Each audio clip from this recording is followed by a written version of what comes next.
नमस्कार दोस्तों, सुनो कहानी चैनल में आपका स्वागत है।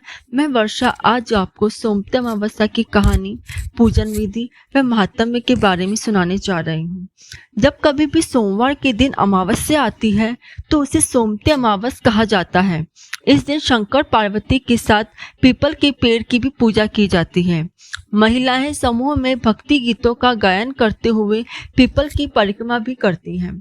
पूजन की सामग्री: रोली, मोली, चावल, फूल, सिंदूर, मिठाई, मूंगफली या किशमिश, कच्चा दूध, धूप, दीप, जल से भरा लोटा, दान की 13 चीजें आदि। अब सोमवती अमावस्या की पूजन विधि: पीपल के पेड़ पर जल, दूध, रोली, मोली, पुष्प आदि चढ़ाएं।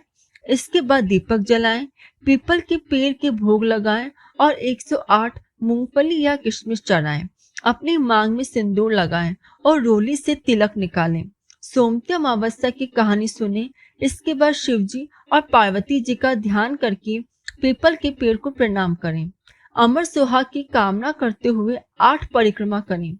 कोई भी 13 वस्तुओं को रोली और जल का छींटा देकर ब्राह्मण स्त्री को दान दें। अब सोमवती अमावस्या की कहानी। एक साहूकार की 7 बेटे, 7 बहुएं और एक बेटी थी। साहूकार के घर एक जोगी भिक्षा मांगने आता था। जोगी को साहूकार की बहुएं भिक्षा देती तो ले लेता, लेकिन जब बेटी भिक्षा देती थी तो नहीं लेता था। वह कहता, बेटी है तो सुहागिन, लेकिन बेटी के भाग्य में दुहाग लिखा है। यह बात सुनकर बेटी चिंता में पड़ गई। दिनों दिन वह दुबली होती जा रही थी। एक दिन माँ ने पूछा, बेटी तुम किस चिंता में रहती हो? ऐसी क्या बात है जो तुम्हें खाई जा रही है? बेटी बोली, माँ, एक जोगी भिक्षा लेने आता है। वह मुझे देखकर कहता है कि बाई की चुनरी में भंग, बाई है सुहागन पर बाई की दुहाग लिखा। यह बात सुनकर माँ बोली, मैं कल यह बात सुनूंगी। माँ छिप कर बैठ गई। जैसे ही जोगी भिक्षा के लिए आया तो बेटी ने भिक्षा दी। जोगी ने फिर वही बात बोली। इतने में बात सुनकर माँ बाहर आ गई और बोली, जोगी, एक तो हम तुम्हें भिक्षा दे रहे हैं और तुम मेरी बेटी को शाप देते हो। जोगी ने कहा, मैं शाप नहीं दे रहा, मैं तो सच्ची बात बोल रहा हूँ। जो इसके भाग्य में लिखा है वही कह रहा हूँ। माँ बोली, जब इसके भाग्य में ऐसा दुर्भाग्य लिखा है तो अब यह भी बता दो कि यह कैसे टलेगा। तब जोगी बोला कि 7 समंदर पार एक धोबी की पत्नी सोना रहती है। वह सोमवती अमावस्या कर रही है। यदि वह आकर आपकी बेटी को फल दे तो यह दुर्भाग्य टल जाएगा, नहीं तो शादी होते ही बेटी की पति को सर्प डस लेगा। यह बात सुनकर माँ रोने लगी। इसके बाद माँ सोना के घर की ओर निकल गई। रास्ते में बहुत तेज धूप लगने पर माँ एक पीपल के पेड़ के नीचे बैठ गई। उसी पेड़ पर गरुड़ पक्षी के बच्चे थे। तभी एक सांप आया और बच्चों को डसने लगा।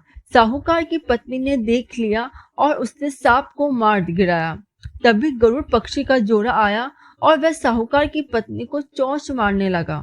वह बोली, मुझे क्यों मार रहे हो? मैंने तो तुम्हारे बच्चों को बचाया है। मारने वाला नीचे मरा पड़ा है।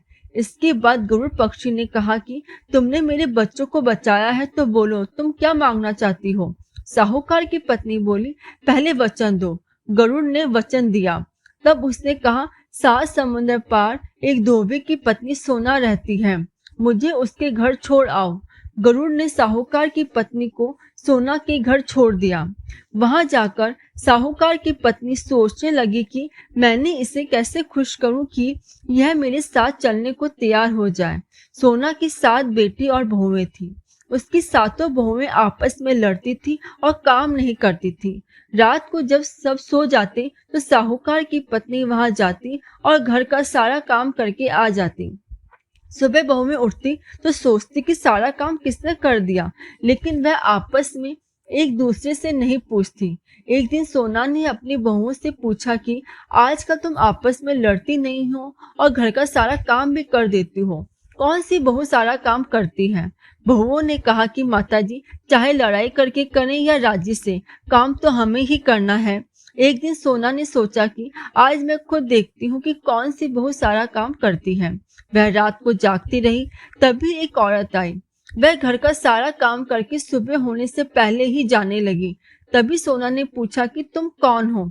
तुम्हारी ऐसी क्या जरूरत है कि तुम मेरे घर का सारा काम करती हो? तब उसने कहा, इसमें मेरा ही स्वार्थ है। सोना ने पूछा, तुम क्या चाहती हो? साहूकार की पत्नी ने कहा, पहले आप मुझे वचन दो। सोना ने साहूकार की पत्नी को वचन दिया कि मांगो। तब उसने कहा कि मेरी बेटी की दुर्भाग्य लिखा है, तुम सोमती अमावस करती हो, यदि तुम चलकर आशीर्वाद दो तो इसका दुर्भाग्य दूर हो जाएगा। सोना ने अपने बेटे बहुओं से कहा कि मैं तो इसके साथ जा रही हूँ, मेरे पति आए तो उनका ध्यान रखना। सोना साहूकार की पत्नी के साथ उसके घर चली गई। साहूकार और उसकी पत्नी ने बेटे का विवाह तय कर दिया। वह फेरों में बैठ गया। सोना ने वर की घुटनों के नीचे दूध भरा कटोरा रख दिया। थोड़ी देर बाद सांप वर को डसने के लिए आया। सोना ने उसे वहीं बांध दिया, लेकिन वह डर के मारे ही मर गया। तब सोना ने बिंदी में से रोली निकाली, मांग में से सिंदूर निकाला, आंख से काजल निकाला और नाखूनों से मेहंदी निकाली और वर पर छींटा मारते हुए कहा कि आज तक मैंने जितनी भी सोमती अमावस की है उसका फल इस वर को दे देना और आज के बाद की अमावस्या का फल मेरे बेटे और पति को देना। इतने में ही वर उठ गया। सभी ने सोमती अमावस्या की जय बोली। इसके बाद सोना वापस अपने घर की ओर लौटने लगी। तब साहूकार की पत्नी ने कहा कि तुमने मेरे जमाई को जीवन दान दिया है, इससे तुम जो चाहो मांग लो। सोना ने कहा, मुझे कुछ नहीं चाहिए, सिर्फ एक कूक सिलाव की मटकी दे दो। सोना मटकी लेकर घर की ओर चली। रास्ते में सोमती अमावस आई तो मटकी में से 108 और 13 चकपैया करके पीपल के नीचे कहानी कही। इसके बाद उसने पीपल के 108 परिक्रमा की और सारे चकपैयों को पीपल के नीचे मिट्टी में दबा दिया।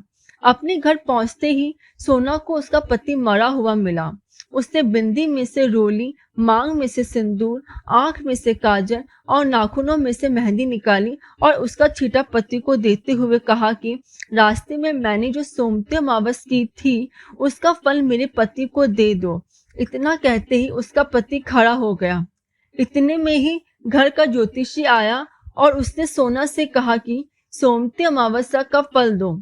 सोना ने कहा कि रास्ते में एक सोमती अमावस आई थी, मैंने कुछ भी नहीं किया, जो किया था वह पीपल के नीचे मिट्टी में दबा दिया था। ज्योतिषी ने जाकर निकाला और उसने देखा कि 108 सोने के चक्कर थे। ज्योतिषी सभी को घर ले आया और कहा कि आपने तो सोने की फेरी ली थी और आप कह रही थी कि कुछ भी नहीं किया। सोना ने कहा कि यह तो तुम्हारे ही भाग्य में से हुआ है, इसलिए यह सब आप ही ले जाओ। ज्योतिषी ने कहा कि मेरा तो इसमें चौथा हिस्सा ही आता है, बाकी हिस्सा आप जिसे देना चाहो दे दो। इसके बाद सारे नगर में यह बात फैल गई कि हर कोई सोमती अमावस्या का व्रत करे। हे सोमती अमावस, जैसा साहूकार की बेटी को सुहाग दिया वैसा सभी को देना। कहानी कहते सुनते को सारे परिवार को देना। बोले शिवजी भगवान और पार्वती माता की जय।